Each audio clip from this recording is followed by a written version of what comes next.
आप सबको खुश आमदीद। आज की इस मालूमाती नशिस्त में हम कुछ ऐसी गहरी और तारीख साज बातों पर गौर करेंगे जो सीधा हमारे किरदार, मुआशरे में हमारे हिस्से और उन नेमतों से जुड़ी हैं जो हमारे पास मौजूद हैं। खास तौर पर हम हज़रत इमाम अली रज़ा अलैहिस्सलाम की इरशादात की रोशनी में बेहतरीन बंदगान खुदा की पाक सिफात, बेहतरीन और बदतरीन जिंदगी का फ़र्क और नेमतों की अहमियत पर बात करेंगे। तो चलिए सीधा मौजू की तरफ चलते हैं।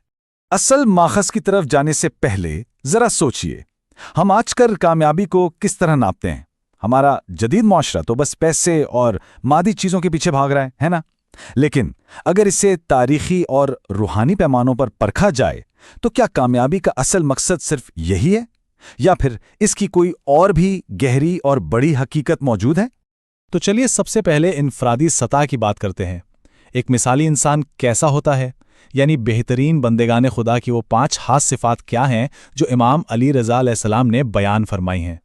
तो पहली सिफ्त यह है कि जब ये बेहतरीन अफराद कोई नेक काम करते हैं तो इन्हें अंदर से एक सच्ची और खालिस खुशी महसूस होती है। ज़रा सोचें, ये नेकी इनके लिए कोई बोझ या ड्यूटी नहीं होती, बल्कि ये इनकी रूह को एक अजीब सा सुकून देती है। दूसरी सिफ्त बिल्कुल हमारी इंसानी फितरत से जुड़ी है। देखें, गलतियां तो हम सबसे होती हैं, कोई भी परफेक्ट नहीं है। लेकिन ये लोग जब कोई गलती कर बैठते हैं तो अपनी अना का मसला नहीं बनाते, ना ही बहाने तराशते हैं, बल्कि वो फौरन सच्चे दिल से माफी मांग लेते हैं। तीसरी बहुत ही अहम खासियत है शुक्रगुजारी की आदत। जब भी उन्हें कोई नेमत मिलती है ना, तो वो उसे अपना हक समझकर तकब्बुर में नहीं आते, बल्कि इंतहाई आजिज़ी के साथ शुक्र अदा करते हैं। चौथी सिफ्त का ताल्लुक मुश्किल वक्त से है। जिंदगी है तो आजमाइशें भी होंगी, लेकिन जब इन पर कोई मुश्किल वक्त आता है तो वो घबराहट या मायूसी का शिकार होने के बजाय अपने जज्बात को कंट्रोल में रखते हैं और बेपनाह सब्र और बुर्दबारी का मुजाहरा करते हैं। और पांचवी सिफत, जो शायद सबसे कमाल की बात है, गुस्से की हालत में माफ कर देना। जब कोई उन्हें शदीद गुस्सा दिलाता है तो वो इंतकाम नहीं लेते, वो इस मुश्किल रास्ते का इंतखाब करते हैं जो माफ करने और दरगुजर करने का है। ये उनकी शख्सियत का एक बहुत बड़ा पहलू है। तो अगर हम इन 5 बातों को एक साथ देखें, नेक कामों पर खुशी, गलतियों पर फौरन माफ़ी, नेमतों पर शुक्र, मुश्किलात में सब्र और गुस्से में दरगुजर, ये सब मिलकर एक अखलाकी और रूहानी तौर पर ज़बरदस्त इंसान का मुकम्मल खाका तैयार करते हैं। अब आगे बढ़ते हैं अगले हिस्से की तरफ, मुआशरा और हम, बेहतरीन बमुकाबला बदतरीन जिंदगी। अब जरा देखते हैं कि ये इनफरादी खूबियां हमारे मुआशरे पर कैसे असरअंदाज होती हैं। इस हवाले से इमाम अली रज़ा अलैहिस्सलाम और अली बिन शुएब के दरमियान होने वाली एक बहुत ही दिलचस्प गुफ्तगू का जिक्र मिलता है, जिसमें एक निहायत सादा लेकिन बहुत ही गहरा सवाल पूछा गया कि जिंदगी की बेहतरीन और बदतरीन किस्म कौन सी है। इसका जो जवाब मिला वो कमाल था। बेहतरीन जिंदगी वो है जिस शख्स की जिंदगी के तुफैल दूसरे लोग बेहतर जिंदगी गुजारें, यानी आपका वजूद दूसरों के लिए एक सहारा हो। असल जिंदगी वो नहीं कि बस हम अपने लिए जिएं और अपने वसाइल जमा करें।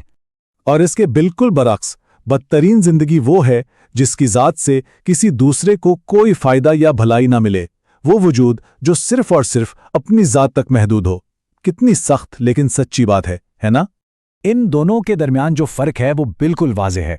आपकी असल कामयाबी और कद्दोकाट इस बात पर मुनहसर है कि आप दूसरों की ज़िंदगियों में कितनी बेहतरी ला रहे हैं। तन्हाई या खुदगर्जी की ज़िंदगी का कोई फ़ायदा नहीं है, सारा कमाल तो दूसरों के काम आने में है। अब आते हैं अपने आखिरी हिस्से की तरफ, नेमतों का बोझ, शुक्रगुजारी के हवाले से एक संजीदा तंबीह। यहाँ एक बहुत ही सख्त वार्निंग दी गई है कि इन दुनियावी नेमतों की कदर करें, क्योंकि ये नेमतें बहुत तेज़ी से फिसलती हैं, और अगर नाशुक्री की जाए तो याद रखें, जब किसी कौम से ये नेमतें छीन ली जाती हैं तो अक्सर वो दोबारा नसीब नहीं होती। ये हम सब के लिए, पूरी इंसानियत के लिए एक बहुत बड़ा सबक है। और ये सारी बातें हमें आखिर में एक बहुत ही अहम सवाल पर ला खड़ा करती हैं। जब हम इस हिकमत भरी तालीमात पर गौर करते हैं तो हमें खुद से ये ज़रूर पूछना चाहिए, क्या आज माशरे में हमारा वजूद किसी एक शख्स की ज़िंदगी को भी बेहतर बना रहा है? क्या हम वाकई किसी के काम आ रहे हैं? इस गहरे सवाल के साथ हमारी आज की ये नशिस्त ख़त्म होती है। इस पर ज़रूर गौर कीजिएगा, क्योंकि बड़ी तब्दीलियां अक्सर एक छोटी सी सोच से ही शुरू होती हैं।